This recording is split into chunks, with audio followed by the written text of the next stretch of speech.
ठीक।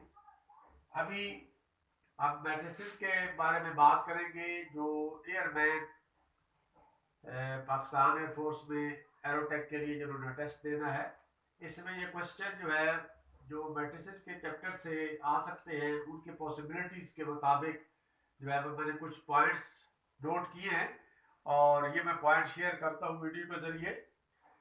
मसलन सबसे पहले जब हम मैट्रिसेस की बात करते हैं तो उसको उर्दू में कॉलम कहते हैं और उसको इस तरीके से करके जो है वो उसका साइन होता है, लिखा जाता है। अब इसी के मुताबिक हमने रो एंड कॉलम मसलन 3, 4, 2 एंड 1, अगर ये मैट्रिसेस ए है तो सबसे पहले हमने ये देखना है कि इसका ऑर्डर क्या है। ऑर्डर कहते हैं कि रो कितनी है और कॉलम कितने हैं, उसको हम जो है वो ऑर्डर में लिखेंगे कि जैसे यहाँ पर मैंने लिखे order is equal to row multiply by column. तो सबसे पहले रो होगा, रो उसके बाद रो के बाद कॉलम। तो अब ये हमारे पास ये रो होती है कोई जो हॉरिजॉन्टल, और उसके बाद ये 2 रो हो गई और 2 ही कॉलम हो गए।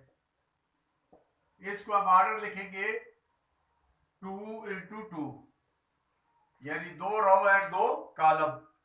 इसी तरह अगर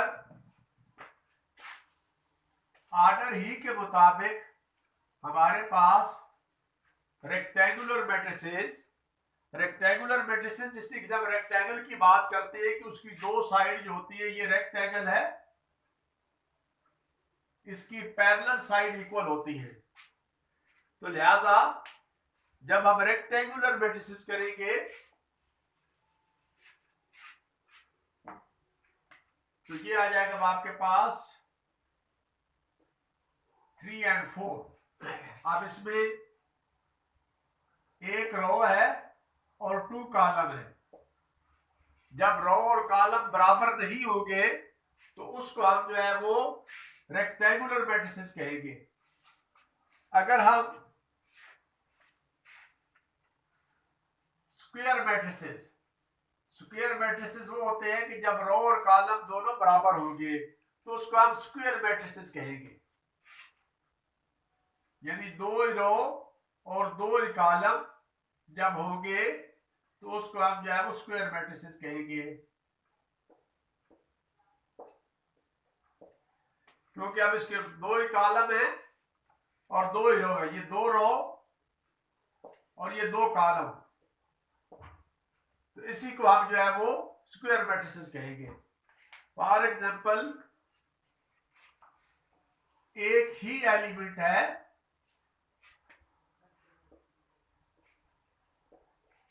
इसको भी हम क्या कहेंगे, इसको भी हम जो है स्क्वायर मैट्रिसेस कहेंगे क्योंकि इसका एक ही रो एक ही कॉलम। सेकेंडली आ जाता है हमारे पास डायगोनल मैट्रिसेस।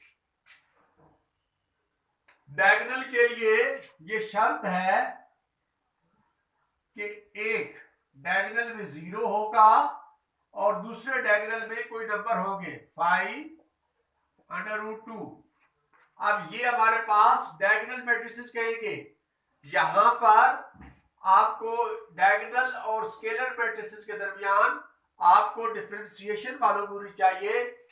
गो कि ये डायगोनल है, डायगोनल और स्केलर्स के लिए एक डायगोनल में जो हमारे एलिमेंट होगा वो 0 होंगे और दूसरे डायगोनल के अंदर स्केलर के लिए जो है वो दोनों एलिमेंट सेम होने चाहिए।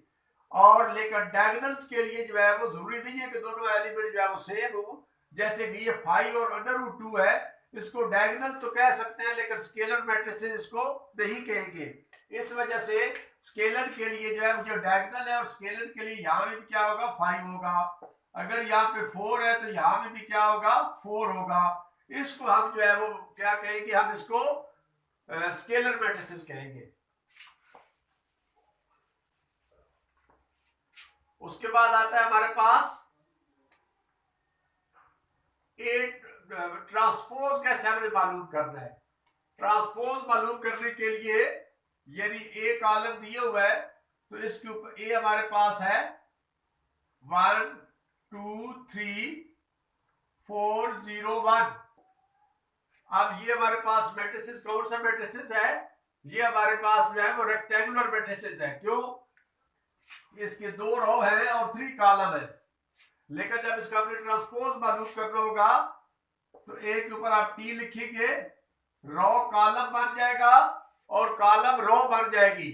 यानी ये अब आपके पास रो है, इसको आप कॉलम की शक्ल में लिख देंगे 1 2 3, और ये रो भी कॉलम की शक्ल में आ जाएगा तो 4 0 1।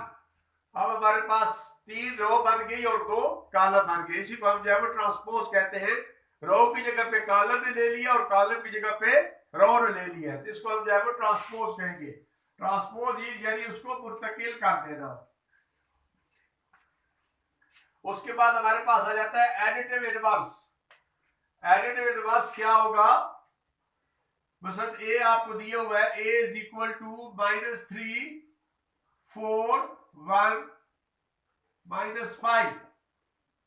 इसका एडिटिव इनवर्स होता है, यदि एडिटिव इनवर्स इट्स मीन जो वैल्यू होती है उस वैल्यू का साइन को हम जो है वो चेंज कर देते हैं, उसके अलामत चेंज कर देते हैं। तो ये आ जाएगा आपके पास -a, एडिटिव इनवर्स हो जाएगा इस मैट्रिसेस का। तो आप अंदर वाले सारे साइड चेंज हो जाएंगे, माइनस है तो प्लस हो जाएगा, प्लस है तो माइनस हो जाएगा, -1 and +5। This is additive inverse of this matrix A, इसका एडिटिव इनवर्स हो जाएगा। उसके बाद देखते हैं हम कि हम मल्टीपल की पॉसिबिलिटीज कब हो सकती है। जब हमारे पास सवाल आ सकते हैं कि जब कॉलम और रो, पहले के कॉलम और दूसरे की रो बराबर होगी तो तब हम इसको मल्टीप्लाई कर सकेंगे। तो इस वजह से मसलन फॉर एग्जांपल 3 4 5 1 मल्टीप्लाई 7 and 2। आप देखिए इसकी कितने कॉलम है, इसके 2 कॉलम है, इसकी कितनी रो है, इसकी 2 रो है। यानी ये अब आपके पास 2 कॉलम है और इधर आपके पास 2 ही रो है। तो इट इज पॉसिबल, यानी ये पॉसिबल होगा, इनकी जो है वो मल्टीप्लिकेशन हो सकती है। तो इसी तरह एडजॉइंट मालूम करने के लिए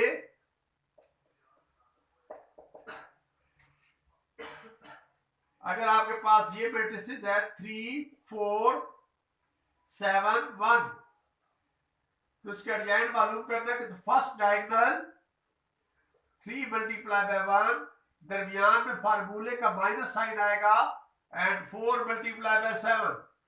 तो इसके मुताबिक आपका आ जाएगा डिटर्मिनेंट। एडजॉइंट के लिए क्या होता है कि इन दोनों के साइन चेंज हो जाते हैं। सेकंड डायगोनल को इसको हम फर्स्ट डायगोनल कहेंगे और इसको हम सेकंड डायगोनल कहेंगे। तो इन दोनों के साइन चेंज हो जाते हैं, जो साइन पहले होंगे वो बदल जाएंगे और इन दोनों के जो है वो फर्स्ट डायगोनल के जो है वो जगह चेंज हो जाती है। यहाँ पे 1 और 3 आ जाएगा। लेकिन इसका डिटर्मिनेंट मालूम करना हो तो डिटर्मिनेंट का फार्मूला है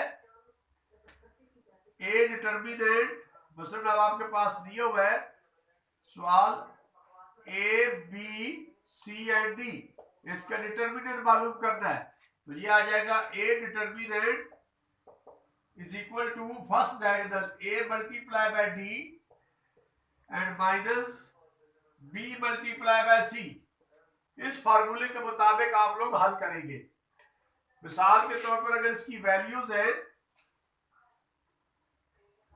4 5 1 -2, तो ये आ जाएगा आपके पास 4 multiply by -2 then -5 multiply by 1 -8 and -5, it's mean -13। आपका डिटर्मिनेंट आ जाएगा -13। तो इंशाल्लाह इसके बाद आगे इन ही में जो मैंने आपको बताया है इसी के मुताबिक आप लोगों से सवाल पूछे जाएंगे। इसमें से और 4 ऑप्शन दिए गए होंगे और उनके मुताबिक आप लोगों ने बताना होगा। वसलाम। इसके बाद नेक्स्ट वीडियो में आप लोगों को जो है वो मजीद आगे गाइड किए जाते हैं।